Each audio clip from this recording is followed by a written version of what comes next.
আপনি সেই ট্রেন্ডটাই আবার ফলো করছেন, আবার সেদিকে যাচ্ছেন 12 বছর পরে এসে 2013 থেকে 2025। অর্থাৎ আপনি এই 13 বছরে যদি আপনি চিন্তা করেন প্রত্যেক বছর যদি একজন করে প্লেয়ার আসতেন, অর্থাৎ প্রতি 2 বছরে হামজার মতো বা এরকম কোনো মাইগ্রেন্ট প্লেয়ার আসতেন, তাহলে কি বাংলাদেশ টিম আরেকটু বেটার পজিশনে থাকতে পারতো না?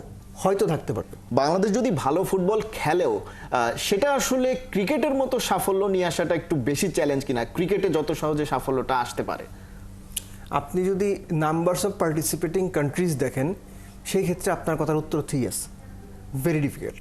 ভেরি ডিফিকাল্ট হচ্ছে আপনার কথার মধ্যে এটার উত্তরটা আছে। আপনি বাংলাদেশকে যদি সাস্টেইনেবল কোনো একটা ফুটবলিং নেশন হিসেবে তৈরি করতে চান, আপনার কমপক্ষে 10 থেকে 15 বছর সময় লাগবে।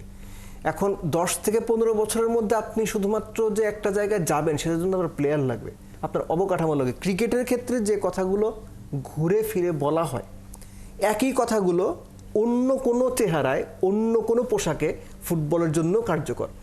আপনার এইজ লেভেল প্রোগ্রাম কি আছে, বাংলাদেশের লোকালি আপনার ইনফ্রাস্ট্রাকচার কি আছে, আপনার কোচ যারা আছেন লোকালি তাদের মান কেমন, তারা যে বাচ্চাদের তৈরি করছেন কীভাবে তৈরি করছেন, এই কথাটা ফুটবল ক্রিকেট সব জায়গায় প্রযোজ্য। সো ফুটবল এখন গ্লোবাল স্ট্যান্ডার্ডে যে জায়গাতে চলে গেছে, বাংলাদেশের জন্য অদূর ভবিষ্যতেও খুব ভালো স্টেজে বাংলাদেশ যেতে পারবে, এই সম্ভাবনা বাস্তবিকভাবে আমি দেখি না। এটা শুনতে আপনার খারাপ লাগতে পারে, কিন্তু আমি যতটুকু বুঝি আমি দেখি না। Same goes to cricket.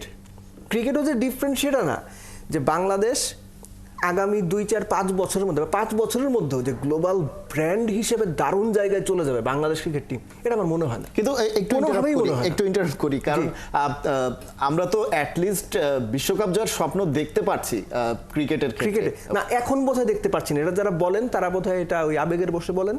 At the same time আপনার ব্র্যান্ড ভ্যালু টিকিয়ে রাখার জন্য এই ধরনের কিছু কথাবার্তা বলতে হয়। যেমন ক্যাপ্টেন নাজমুল হোসেন শান্ত চ্যাম্পিয়ন্স ট্রফির আগে বলেছিলেন যে আমরা চ্যাম্পিয়ন হতে যাচ্ছি, তো উনি এটা বুঝে শুনেই বলেছেন, কারণ এটা নিয়ে আলোচনা হবে, একটা হাইপ থাকবে, একটা সমালোচনা হবে।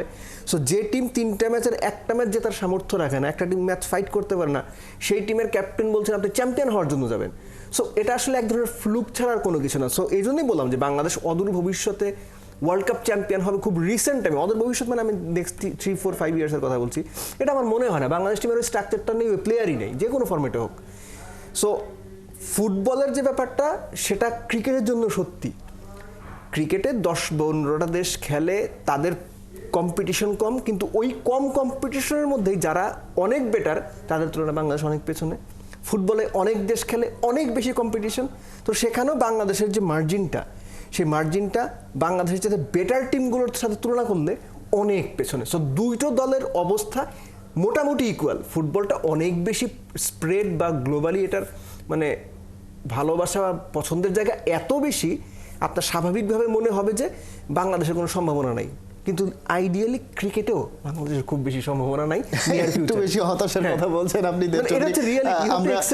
আমরা একটু অত বেশি হতাশ না হই। আমরা একটু ফুটবলের কথা বলছিলেন আপনি, ইমিগ্রেন্ট একদম সংক্ষেপে জানতে চাইবো, সময় যেহেতু একেবারে শেষের দিকে। এই সিস্টেমের ফুটবলার যারা আমাদের সিস্টেমে বেড়ে উঠছেন, তাদের নিয়ে আমরা খুব বেশি আশাবাদী হতে পারছি না, যে কারণে ফুটবল ফেডারেশন এখন অনেক বেশি ফোকাস করছে ইমিগ্রেন্ট ফুটবলারদের উপর, বাইরে থেকে নিয়ে আসা। সেটা কি আলটিমেটলি দেশের ফুটবল সিস্টেমের একটা ব্যর্থতা প্রমাণ করে কিনা? এটা বহুত আগেই প্রমাণ হয়ে গেছে। লুডভিগ ডি ক্রুইফ 2013-তে যখন এসেছিলেন, তিনি কিন্তু তখন প্রথম আপনার এই জামাল ভুঁইয়া, রিয়াসাত খাতুন ফ্রম জার্মানি, তারপর হচ্ছে আনন্দকে অস্ট্রেলিয়া থেকে এনেছিলেন। কেন এনেছিলেন? Only because of this. So আপনি সেই ট্রেন্ডটাই আবার ফলো করছেন, আবার সেদিকে যাচ্ছেন 12 বছর পরে এসে 2013 থেকে 2025। অর্থাৎ আপনি এই 13 বছরে যদি আপনি চিন্তা করেন প্রত্যেক বছর যদি একজন করে প্লেয়ার আসতেন, অর্থাৎ প্রতি 2 বছরে হামজার মতো বা এরকম কোনো মাইগ্রেন্ট প্লেয়ার আসতেন, তাহলে কি বাংলাদেশ টিম আরেকটু বেটার পজিশনে থাকতে পারতো না? হয়তো থাকতে পারতো, হয়তো। সো মানে বাংলাদেশের ফুটবল সিস্টেমের যে ব্যর্থতা, সেটা ডেফিনেটলি আপনার এই মুহূর্তে ফুটবলের জন্য সবচেয়ে বড় দুশ্চিন্তার কারণ। কারণ আপনি নিজের দেশ থেকে যদি প্রপার বা বেটার প্লেয়ার প্রডিউস না করতে পারেন, শুধুমাত্র বিদেশে যে মাইগ্রেন্ট প্লেয়াররা আছে তাদের এনে আপনি ফুটবলকে খুব ভালো জায়গায় নিয়ে যাবেন, এরকম উদাহরণ তো দেখি না। এখানেও আসলে হতাশার গল্পই আমরা পাচ্ছি দেব চৌধুরীর কাছ থেকে।